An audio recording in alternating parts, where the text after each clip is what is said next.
So we received a call from a member of the public. He's a bus driver. He said that there's a man on his bus with a knife. He's walking up and down the aisle. It was in Holbeck area of Leeds, and I was only about 30 seconds, a minute away. So I've gone, and also Tom has also shied up to go as well. Area where it said it was at was given incorrectly. So when we was rendezvousing before waiting for firearms, the bus actually saw my vehicle and started flashing its lights towards me. So at that point I thought, I can't wait for the firearms anymore, we haven't got time for that. Something serious could be going on this bus. So I've let Mike know, and we've gone forward. So I've pulled up to the front of the bus, Mike's to the rear of it, and he's walking past the bus towards me. So I've approached from the back of the bus. As I'm walking towards the front to meet Tom, I can see the male stood up on the bus, waving a very large kitchen knife around. Kitchen knife was approximately 12 inches long, if not a bit longer. He's waving it only inches above people's heads who were sat in front of him. I could also see there's probably about 12 people on the bus who just sat still. Nobody was moving. No one seemed to be talking or challenging this male who's just walking up and down, shouting, waving the knife around. As he's walking towards me, he's let me know that he's seen the subject on the bus with a large knife. So at that moment in time, we knew that the risk to the public is extremely high. I've gone onto the bus first, and I've immediately identified this male. He was at the back of the bus.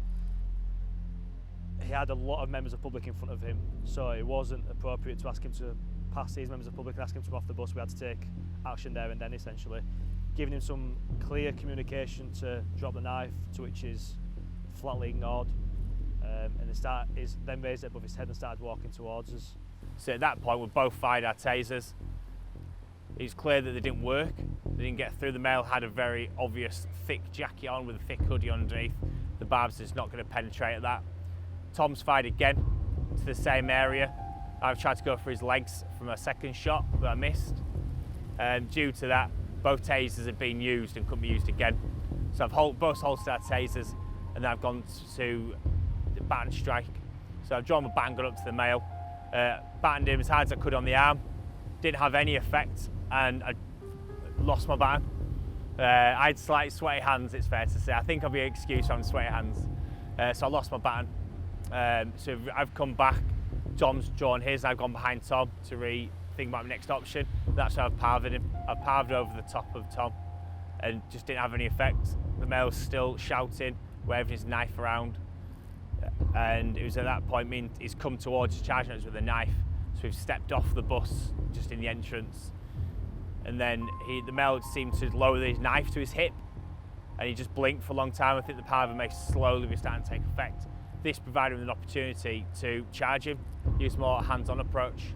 So Mike, as courageous as he was, stepped forward back onto the bus to take hold. At that point, I've done the same, and he's then hands-on. We're trying to take control of the arms and get this knife off him. Tom's taken hold of the male's hand, and I'm trying to get him to the floor. So we managed to get him to the floor, but it was a rainy winter's day. The floor was really wet, so we're both slipping around. And as I'm punching this male, still not having any reaction to him, I looked over and Tom's leaning over the top of the knife. And the knife was probably 2-3 inches from my chest.